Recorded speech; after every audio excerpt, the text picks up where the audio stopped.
ಭಾಳ ಅನನುಕೂಲ ಆಗೈತೆ. ಅನುಕೂಲ ಅಂತೂ ಇಲ್ಲವೇ ಇಲ್ಲ ನಮಗೆ. ಎದಕ್ಕೆ ಏನು ಅಂತ ಆ ದುಡ್ಡಂತೂ ನಮಗೆ ತಲುಪೇ ಇಲ್ವೇ. 2,000 ಮಾಡಿಸಿವಿ, ಅಲ್ಲೆಲ್ಲೇ ಹೋಗೇನೆ ಮಾಡಂತಾರ, ಬಂದೇ ಇಲ್ಲ. ನಾವು ಗದಗದವರು, ಬರ್ತಾ ಇಲ್ಲ ನಮಗೆ. ಅಲ್ಲ ಮೇಡಮ್, ಈಗ ಬಸ್ಸಲ್ಲಿ 15% ಜಾಸ್ತಿ ಮಾಡಿದ್ರು, ನೀವು ಫ್ರೀ ಯೋಜನೆಗಳು ಯಾರು ಕೇಳಿದ್ರಾ? ಯಾರು ಏನು ಕೇಳಿನಿಲ್ಲ. ಅವ್ರು ಮಾಡಿದ್ರು, ಈತಗಿಂದ ಮಾಡಿದ್ದಾರೆ, ಆತಗಿಂದ ಕಿತ್ಕೋತಾರೆ. ಜನಕ್ಕೆ ನೆಮ್ಮದಿ ಇಲ್ಲ. ನಿಮ್ಮ ಹತ್ರ ನಿಮಗೆ ಕೊಡ್ತಾರೆ, ನಿಮ್ಮ ಮನೆಯವರಿಂದ ಕಿತ್ಕೊತಾರೆ. ನಿಮಗೆ 2 ರೂಪಾಯಿ ಕೊಟ್ಟರೆ ಅವ್ರ ಹತ್ರ 10 ರೂಪಾಯಿ ಕಿತ್ಕೊತಾರೆ. ನಮ್ಗೆ ಅದು ಬಂದಿಲ್ಲ. ಹೇಳಿ ಮೇಡಮ್, ಅದನ್ನು ಹೇಳಿ.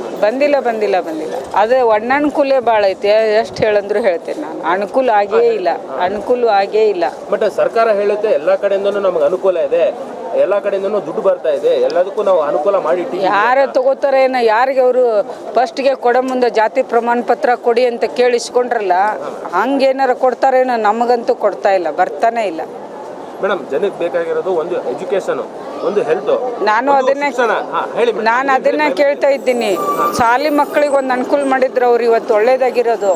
ಆರೋಗ್ಯ ಮತ್ತೆ ಫ್ರೀ ಮಾಡಿದ್ರು. ನಮ್ಮಂಥ ವಯಸ್ಸಾದವ್ರಿಗೆ, ಅಜ್ಜ ಅಜ್ಜಿಗೆ ಇಬ್ಬರಿಗೆ ಅಂತ ಮಾಡಿದ್ರು. ಎಲ್ಲಾರ ಒಂದು ದೇವಸ್ಥಾನಕ್ಕೆ ಹೋಗಿ ಬರ್ತಿದ್ವಿ. ಸುಮ್ಮನೆ ಮನೆ ಜಗಳ ಚಲೋ ಆಯ್ತು ಇದಕ್ಕೆ. ಮನ್ಯಾಗ ನಮ್ಮ ಹಳ್ಳಿಯಲ್ಲೆಲ್ಲ ಹೊಲಕ್ಕೆ ಹೋಗೋದು ಬಿಡ್ತಾರೆ. ಬರೀ ಊರು ಅಂತೇಳಿ ಗಂಡ್ರ ಜೊತೆ ಜಗಳ ಮಾಡ್ಕೊಂಡು ಹೋಗ್ಬಿಡ್ತಾರೆ. ರೊಟ್ಟಿ ಪಲ್ಯ ಸದೇ ಮಾಡ್ತಾ ಇಲ್ವಾ? ಹಾಗಾಗಿ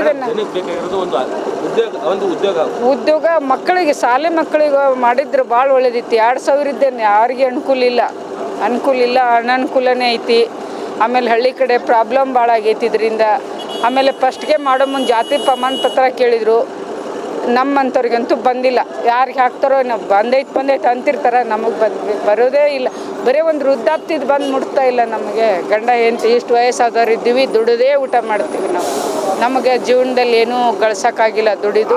ಸರ್ಕಾರ ಹೇಳುತ್ತೆ ಮೇಡಮ್, ಎಲ್ಲರಿಗೂ ಕೊಡ್ತಾ ಇದೀವಿ, ಎಲ್ಲ ಅನುಕೂಲನೂ ಮಾಡ್ತಾ ಇದೀವಿ ಅಂತ. ಅನುಕೂಲ ನಮಗೆ ಅನನುಕೂಲ ಆಗಿರುತ್ತೆ. ನಮ್ಮ ಹಳ್ಳಿ ಕಡೆ ಅಂತೂ ಎಲ್ಲ ನಮ್ಮಾಗೆ ಬಡ್ಕೋತಾರೆ ಬಾಯಿ. ಅನನುಕೂಲೇ ಭಾಳ ಅಂತಾರೆ. ಸುಮ್ಮನೆ ಶಾಲೆ ಮಕ್ಕಳಿಗೆ ಮಾಡಿದ್ರೆ, ಯಾರಿಗಾರ ಮುದುಕರಿಗೆ, ವಯಸ್ಸಾದವ್ರಿಗೆ ಒಂದು ಫ್ರೀ ಮಾಡಿದ್ರೆ ಅವ್ರು ಪುಣ್ಯ ಬರ್ತಿತ್ತು. ಎಲ್ಲದಕ್ಕಿಂತ ಕಾಲೇಜು ಮಕ್ಕಳಿಗೆ ವಿದ್ಯೆ ಕೊಟ್ಟಿದ್ರು ಒಳ್ಳೇದು ಬರ್ತಿತ್ತು. ವಿದ್ಯೆ ಕೊಟ್ಟಿದ್ರೆ ಭಾಳ ಒಳ್ಳೇದಾಗಿರೋದು. ಯಾಕಂದ್ರೆ ಈಗ ಮಕ್ಕಳು ಓದ್ಸೋಕೆ ಪರದಾಡ್ತಾರೆ. ಈ ಎಲ್ಲ ರೇಟ್ ಹೆಚ್ಚಾಗಿದ್ದಕ್ಕೆ ಆರೋಗ್ಯ ಮತ್ತು ಮೋದಿ ಸರ್ ಮಾಡಿದಾರಲ್ಲಿ ಆರೋಗ್ಯ ಅಂತಂದು. ಸರ್ಕಾರದಿಂದ ಇಲ್ಲ, ಅದರಿಂದ ಆರೋಗ್ಯ ಇಲ್ಲ. ಆರೋಗ್ಯದ ಬಿಡು ಹೋಗ್ಲಿ, ಆರೋಗ್ಯ ಅವ್ರವ್ರ ಹಣೆ ಬರ.